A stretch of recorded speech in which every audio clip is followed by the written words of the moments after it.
départ, sans compter toutes les prières que chacun fait chez lui pour le repos de son âme.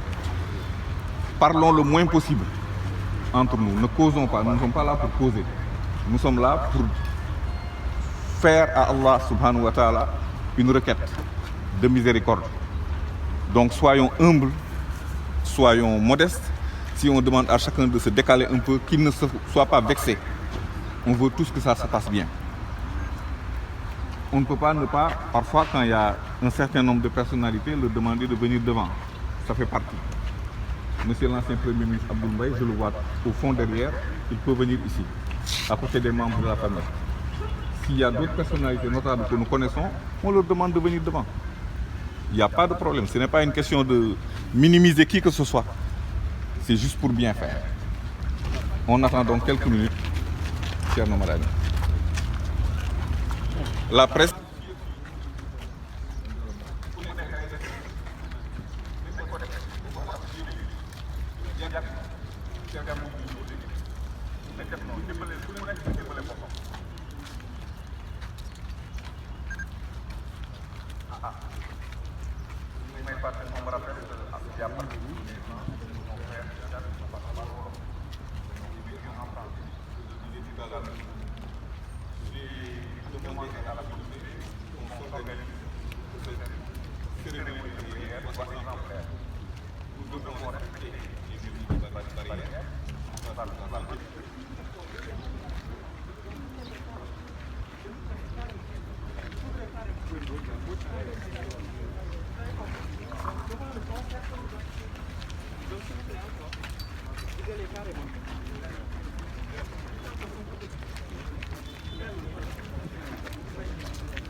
Allahu Akbar.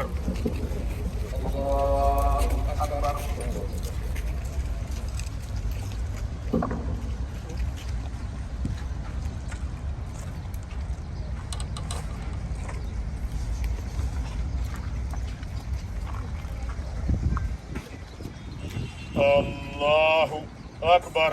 Allahu Akbar.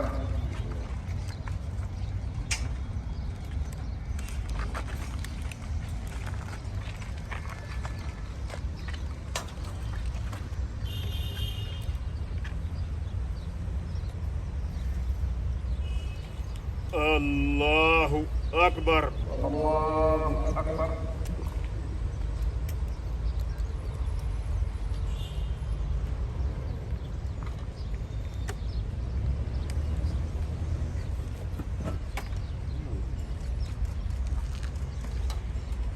Allahu Akbar. Allahu Akbar.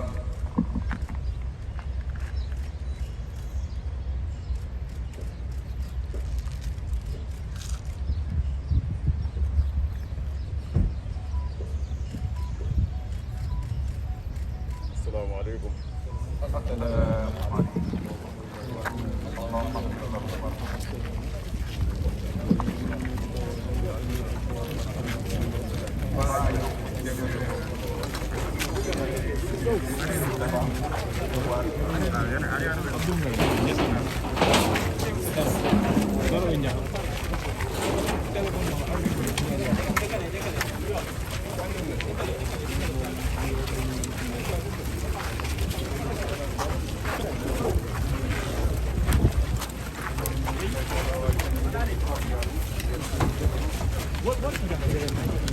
What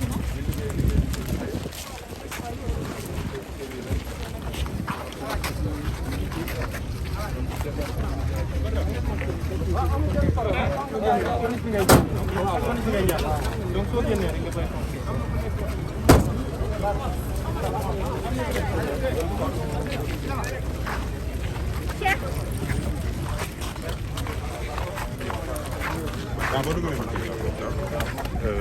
remercions Dieu. Je souhaite aujourd'hui que le bon Dieu en fait l'accueille dans son paradis. Et les responsables aujourd'hui devraient aujourd'hui vraiment sont très embarrassés. Ils savent qu'ils ont fait subir à cet homme quelque chose qu'il ne méritait pas. Pour ce qu'il a fait, rien que pour combattre l'impérialisme, de quelque bord qu'il soit.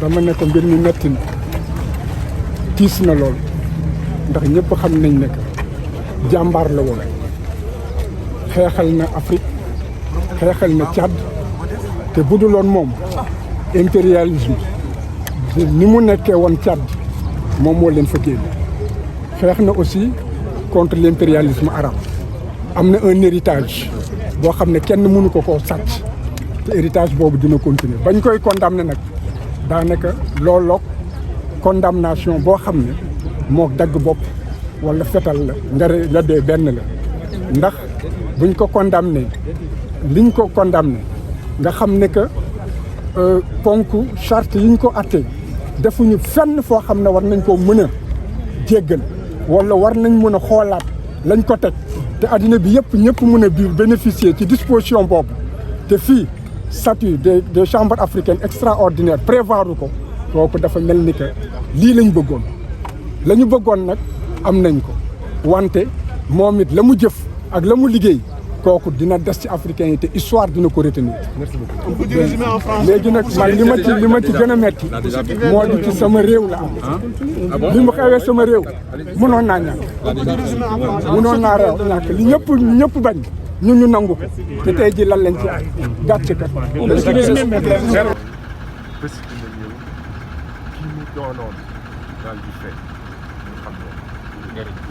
Merci beaucoup.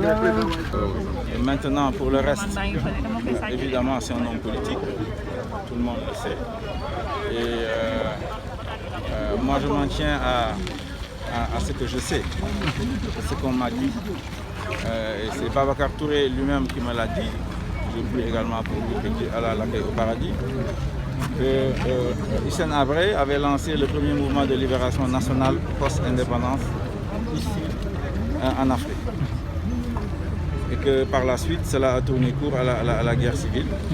Et qu'en tout cas, lui-même n'allait jamais lâcher son ami. Moi, je ne suis pas témoin de ça, je ne connais pas de cette histoire-là. Mais il est clair que c'est un nationaliste intrépide qui est resté jusqu'au bout. Et de ce point de vue-là, je salue sa mémoire. Parce que moi, je me situe effectivement dans ceux qui veulent défendre l'indépendance de l'Afrique, l'indépendance du Sénégal. Que retenez-vous de l'homme? C'est un patriote africain. C'est un patriote africain incontestable. Lors de la première vague aussi, il avait... Député à l'Assemblée nationale du Sénégal. Juste pour une question. Député à l'Assemblée nationale du Sénégal, président de la commission aménagement du territoire. Lors de la première vague aussi, M. Hissène Habré avait bénéficié d'une délégation spéciale pour sa sortie de prison. Mais lors de cette troisième vague, on avait constaté que même sa femme avait fait la revendication, mais on voit que ça s'est tombé sur ses soudains. Je trouve que Macky Sall a été insensible au cri de sa femme qui a alerté depuis longtemps sur la dégradation de son état de santé. Moi-même, je suis revenu là-dessus pour insister pour qu'on le libère.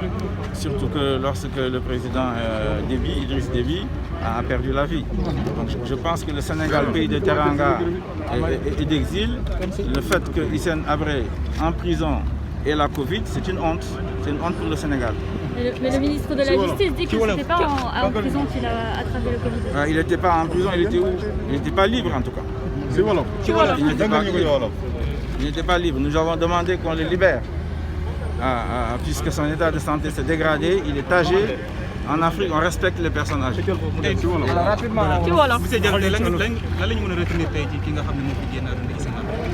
Hissène Habré kat man jàpp naa ne yàlla nee na yonent bi sallallahu alayhi wa sallam nee na bubul wataani minal iman imaan nag bëgg sa réew bëgg sa askan bokk na ci imaan te moom nag lu ñu xam ci moom la ñu wax ci moom mooy ku bëggoon a réewam ak askan ànd ak ful ak fayda parce que loolu la wane ñoom ñu lancé seen mouvement de libération nationale libéré foofu ci Tchad bi moom sax moom arrêté woon na dem na sax ba arrêté ay officiers libyens donc combattant la woon pour la libération de l'Afrique léegi nag mouvement boobu moom moo tourné ci lu ma Babacar Touré wax parce que moom laa ci wóolu mu tourné nekk guerre civile donc léegi nag loolu lu am la mais terewul ñun ñu jàpp ne lancé na mouvement de libération nationale pour libérer le Tchad ak l'Afrique loolu ñun ànd nañ ci te loolu la ñu soxla fii parce que sonn nañu ci nooteel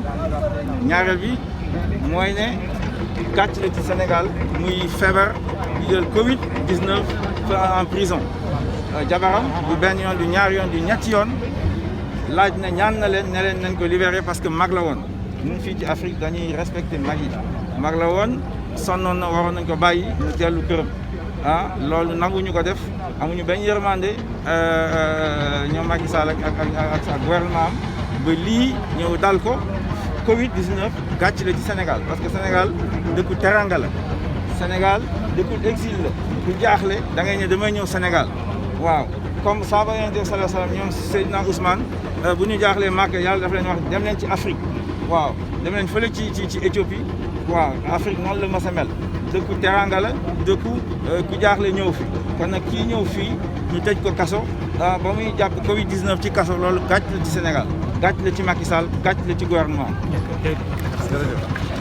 Traverser des difficultés ici au Sénégal qu'il a choisi comme pays, qu'il a choisi comme foyer et on a vu les conséquences que ça a eu lieu. Malheureusement, la pandémie l'a emporté. Aujourd'hui, les autorités aussi ont pris toutes les mesures idoines pour qu'il soit enterré dans les meilleures conditions et ça, on les remercie pour ça. Tout le monde se rappelle le combat que Hissène Habré a mené depuis des années en tant que président, un vrai panafricaniste, un Africain dans l'âme qui n'a pas vendu son âme. Et aujourd'hui, il va reposer en paix au cimetière de Yoff et nous espérons que Dieu lui pardonnera et lui ouvrira les portes.